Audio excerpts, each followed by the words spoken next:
होता है जनरली कि इसको हम आंतरिक ज्वर भी बोलते हैं।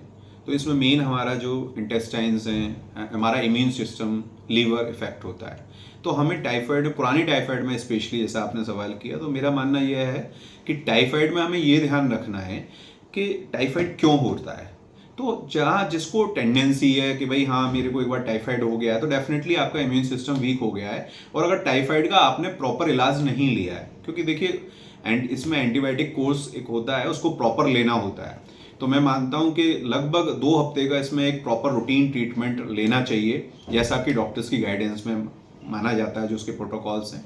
और अगर हमें लगता है कि हमने 2 दिन 4 दिन दवाई ली, बुखार होता है, ठीक है हमने दवाइयाँ बंद कर दी, तो वो इसमें गलत है। तो अगर आप टाइफाइड का ट्रीटमेंट प्रॉपर लेंगे तो डेफिनेटली आपको दोबारा रिकरेंस होने के चांसेस नहीं रहेंगे। सेकेंडरी टाइफाइड होने के जो चांसेस हैं और भी परिवार में या किसी को भी होने के जब होते हैं, जब आप कहीं भी जाके ऐसी चीज़ें जो फूड प्रोडक्ट्स हैं जहाँ पे लगता है कि पानी वहाँ पे कैसा यूज़ हुआ, उसकी कोई क्वालिटी का थोड़ा ध्यान नहीं दिया जाता, उसमें टाइफाइड का बैक्टीरिया डेवलप हो जाता है, उत्पन्न हो जाता है।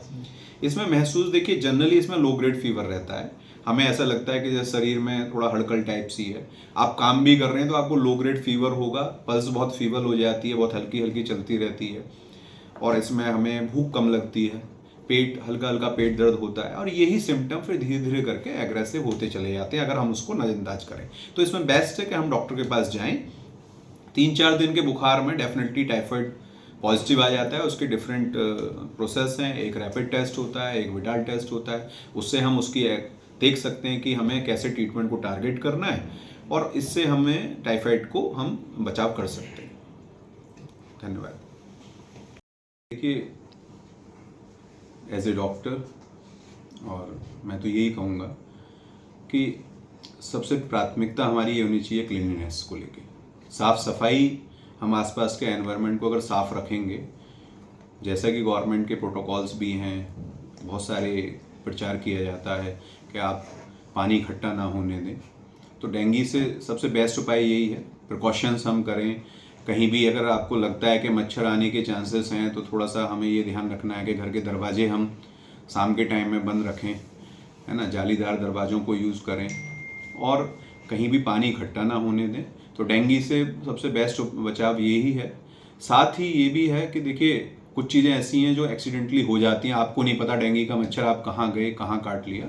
तो कभी भी आपको अगर थोड़ा भी बुखार ऐसा फील हो रहा है, या आपको फीवरिश फील हो रहा है, कहीं भी आपको शरीर में चकत्ते आ रहे हैं, तो उसमें आपको बस ये प्रिकॉशन लेना है कि आपको इमीडिएट डॉक्टर से कंसल्ट करना है। हमें सेल्फ मेडिकेशन नहीं करना है, क्योंकि सेल्फ मेडिकेशन में क्या होता है कि हम अपना जो गोल्डन पीरियड है वो निकाल देते हैं, और वही एक बीमारी फिर गंभीर रूप ले लेती है। तो बेस्ट ये है कि आपके जो भी अपने फैमिली फिजिशियन हो, नियर बाई डॉक्टर्स हों, आप उनको प्रॉपर एक अच्छे क्वालिफाइड डॉक्टर से कंसल्ट करें, और उसके बाद जो भी वो बेसिक इन्वेस्टिगेशंस बताते हैं, क्योंकि जनरली ये होता है कि नहीं डॉक्टर साहब हमें तो दवाई दे दीजिए, जांचें बाद में कराएंगे। तो आई थिंक मैं मानता हूँ कि जांचों का बहुत ज़्यादा एक इतनी एक्सपेंसिव जांच आजकल नहीं है। मार्केट में बहुत अच्छी किट सिस्टम आ गया, रैपिड टेस्ट हो जाते हैं। तो आप डेंगू की जांच अगर आपको सस्पेक्टेड लग रहा है और डॉक्टर साहब ने बताया है, तो चाहे वो डेंगू है, चाहे मलेरिया है, चाहे कोई भी और प्रकार के बुखार हैं, उसकी जांच आप तुरंत कराएं।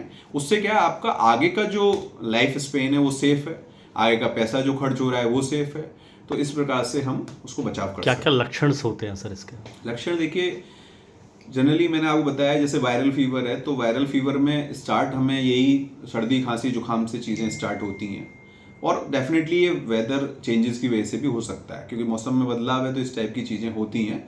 तो हमें वही है कि उसमें प्रिकॉशन यही लेने, जैसा मैंने आपको बताया कि भाई आपको ठंडा पानी नहीं पीना, ये सारी चीज़ें। बट लक्षणों की अगर हम बात करते हैं, तो मैंने आपको बताया वायरल फीवर में इस टाइप के लक्षण आएंगे। डेंगू में डेफिनेटली आपको जो है वीकनेस फील हो सकती है, आपको शरीर पर चकत्ते आ सकते हैं, आपको भूख लगनी कम हो सकती है, बहुत सारे, हर मरीज को अलग अलग तरीके के सिम्टम्स आते हैं। किसी को थोड़ा एग्रेसिव हो गया तो पेट दर्द की पॉसिबिलिटी भी बन सकती है, उल्टियाँ हो सकती हैं, सर दर्द हो सकता है। तो ये सभी जो लक्षण है वो ऐसे हैं कि जिनको हमें नज़रअंदाज नहीं करना है। हमें ये नहीं सोचना है कि अच्छा इस वजह से हुआ, हमें अपना उसमें सेल्फ मेडिकेशन, सबसे बड़ी चीज़ है कि इसमें सेल्फ मेडिकेशन ना करें। आपको ये ध्यान रखना है कि भाई हमें डॉक्टर से तुरंत अप्रोच करना है, तुरंत अपने जो नियर बाई डॉक्टर हैं उनको दिखाना है। और हम, जैसा कि आप जानते हैं, हमारे यहाँ पे एज ए जेपी हॉस्पिटल में हमारे पास क्वालिफाइड डॉक्टर्स हैं, इंटरनल मेडिसिन के डॉक्टर्स हैं, सारी स्पेशलिटीज़ हम यहाँ रन करते हैं। तो डेफिनेटली हम तो पब्लिक अप्रोच में हैं, और मैं मानता हूँ कि क्वालिफाइड डॉक्टर्स आप देखें कि हम 100 रुपीज़ में ओपीडी दे पा रहे हैं, जो हमारी इंटरनल मेडिसिन की ओपीडी है या जनरल स्पेशलिटीज़ हैं। देखा गया है कि उनकी प्लेटलेट्स भी बहुत ज़्यादा डाउन जा रही हैं आजकल मरीजों की। जी देखिए, ये डिपेंड करता है पेशेंट टू पेशेंट। जरूरी नहीं है कि हर पेशेंट की प्लेटलेट डाउन हो जाएगी और डेंगू फीवर उसको पॉजिटिव। डेफिनेटली प्लेटलेट इसमें इम्पैक्ट होती है। तो हमें मेन क्या है, हमें ध्यान रखना है कि हमें हाइड्रेशन मेंटेन करना है, खाना पीना नहीं छोड़ना है। लोग इसमें खाना पीना छोड़ देते हैं। तो आपको जो रूटीन दिनचर्या में आपको लगता है कि मैं क्या खा सकता हूँ, हल्का खाना लें, दलिया, खिचड़ी, इस टाइप की चीज़ें लें, खाना बिल्कुल ना छोड़ें, और हाइड्रेशन को मेंटेन करें। मतलब हाइड्रेशन का मतलब पानी की कमी ना होने पाए, चाहे वो जूस के रूप में, चाहे आप जैसे बदल बदल के चीज़ें ले सकते हैं। और डेफिनेटली प्लेटलेट कम होती हैं तो प्लेटलेट की मॉनिटरिंग होती है इसमें। अगर किसी पेशेंट की डेफिनेटली डेंगू पॉजिटिव है तो प्लेटलेट मॉनिटरिंग जरूर होनी है। अगर डॉक्टर ने कहा है कि भाई प्लेटलेट सुबह शाम मॉनिटर करने हैं, अगर बहुत ही वो एग्रेसिवली फॉल हो रहे हैं तो डेफिनेटली सुबह शाम कराना है। अगर हमें देखना है कि वो फेज हमारा निकल चुका है और अब प्लेटलेट का जो डाउनफॉल है वो कम है, तो डेफिनेटली डॉक्टर जैसे बताएं कि हर दिन सुबह के समय कराएं या डॉक्टर की सलाह के अनुसार उसको कराना चाहिए। और डेफिनेटली प्लेटलेट कम हो जाना, उसके बाद इतना कम हो जाए कि मरीज बहुत गंभीर हो जाए, उस अवस्था को हमें नहीं जाने देना है, क्योंकि उसमें डेफिनेटली फिर हम मरीज की जान को खतरा होता है।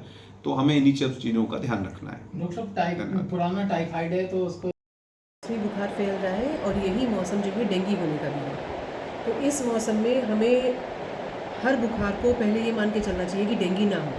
खास इसलिए क्योंकि डेंगू के बुखार में अगर प्लेटलेट्स कम हो जाती हैं तो हमारे को कभी कभी ज़्यादा परेशानी हो जाती है। तो उसके लिए हम अपना टेस्ट कराएं, प्लेटलेट काउंट करा लें, और बिना ज़रूरत के हम कोई दवाई ना लें। खूब पानी पिए, ज़रूरत पड़ने पर क्रोसिन या पैरासीटामोल की गोली खाएं, और दर्द की दवाई तब तक ना लें जब तक ये कंफर्म ना हो जाए कि डेंगू का बुखार नहीं है। डेंगू का जो बुखार है उसमें पीठ दर्द, कमर दर्द बहुत सीवियर होता है, बॉडी एक बहुत सीवियर होता है, और ऐसे में आम आदमी ये चाहता है कि वह दर्द को किसी तरह निजात पाए दर्द से, और उस चक्कर में वो दर्द की गोली खा लेते हैं, जिससे कि डेंगू का बुखार और सीरियस हो जाता है, प्लेटलेट काउंट और कम हो जाते हैं, जिससे कभी कभी जान पर खतरा बन जाता है। तो मेरा यही सलाह है, आप खूब पानी पिए, फ्लूइड्स अच्छे से लें, और पैरासीटामोल के अलावा कोई दवाई ना लें, क्योंकि उससे प्लेटलेट काउंट घट सकता है। तो डॉक्टरों का परामर्श ज़रूरी है। जी, डॉक्टर का परामर्श बहुत ज़रूरी है। बिना परामर्श के कोई दवाई ना लें।